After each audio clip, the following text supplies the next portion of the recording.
Hello everyone, I'm the thewalrusclown, and welcome to Walrus Reviews, and I'll review anything. Today it's Moby Dick and the Mighty Mightor Part 2. If you haven't seen Part 1, where I review the Moby Dick segments, click on the annotation. Roll the intro, please! I'm the Walrus! Cuckoo-cuckoo! I already did a general history of the show in the Moby Dick review, so I'll go more into the interesting behind-the-scenes info of Mightor's creation instead. Hanna-Barbera and Marvel Comics were in talks about producing a cartoon about the mighty Thor, but Marvel backed out at the last minute. Will and Joe were kind of miffed about it because they pretty much had the series Bible done by then, so they decided to make a not Thor cartoon about a young caveman named Tor of the Rock People, who was granted a magic club after helping an old shaman that granted him powers similar to that of Thor, and his pet dragon Tog the powers of flight and fire breath when he held it aloft and screamed, Mightor! The cartoon was your standard, mindless but enjoyable 60s superhero cheese, where the titular Mightor saved the tribe his secret identity Tor lived in. While it was meant to be a Thor knockoff, it borrowed a lot from the Superman cartoons of the era. Mainly because of the fact that no one could figure out that Tor was Mightor, even though they wore the same loincloth and had the same pet dragon that had the same name. Hell, he even had a similar, I'm in love with the superhero that saves me all the time, but I hate you to death relationship with the chief's daughter She-Ra that Clark did with Lois. And now for a look at the characters of Mightor, She-Ra, Little Rock, and Orc, and Tog. First we have the titular Tor/Mightor. Tor is a young man obviously in his mid-20s. He's generic but kind-hearted and determined. His alter ego Mightor is pretty much a more gruff version of Space Ghost in terms of personality. In terms of powers, he has super strength, the ability of flight, and can shoot various beams from his power club, and can throw it and then have it come back to him just like Thor's hammer Mjolnir. Next we have his pet dragon Tog, who can fly but cannot shoot fire until he is granted power along with Tor during the transformation sequence. And surprisingly enough, he isn't the main cause of Mightor winning. He does play a contributing factor in the winning, but he is more of an equal contributing factor rather than the source of it, like a proper animal sidekick. Now for the resident damsel in distress and the show's resident scrappies, She-Ra and her little brother Little Rock and his pet bird mount ride thing, Orc.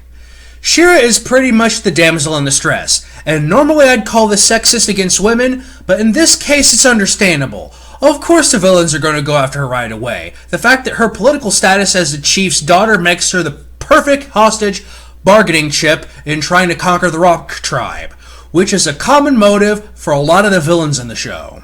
Her little brother Little Rock and his bird companion Orc tend to be what would traditionally be described as scrappies, but I find that, for the most part, my annoyance with these character types is proportional to how annoyed the other characters are with them. Mightor and She-Ra only seem to be mildly annoyed with Little Rock and Orc. Little Rock is genuinely trying to help out most of the time out of hero worship of Mightor, and he really isn't that much more annoying than a little boy here in the real world is. You know that one grade school-aged boy around the age of 7 that's going through the nothing can hurt me, I am invincible phase? Yeah, that's Little Rock, and there are one or two times throughout the show's run where he Jar Jar Binkses his way into being useful. So yeah, he's annoying, but not intolerably so. As far as the villains go, we have three archetypes. The rampaging monster like the Snow Trappers, or the try to conquer the village villain like Korg, the only reoccurring villain and the exile of the tribe who tries to conquer the tribe with multiple prehistoric beasts under his control, most notably Tyrannor the T-Rex. I'm the motherfucking T-Rex! I'm the motherfucking T-Rex! Or seeing how it takes place in a fictional prehistoric past where humans, Ice Age mammals, and dinosaurs live together, the random tribe of idol worshippers who try to sacrifice She-Ra and or Little Rock to their beast idol. In my opinion, like every other Hanna-Barbera original superhero show from the 60s, save for Moby Dick, I think that Mightor will be a good franchise to bring back. I mean, this is the show where we see Mightor use his super strength to literally pick up a dinosaur by the horn with one hand and throw it so far away that it probably bumped into Team Rocket on the way down. We desperately need a return to this kind of insanity.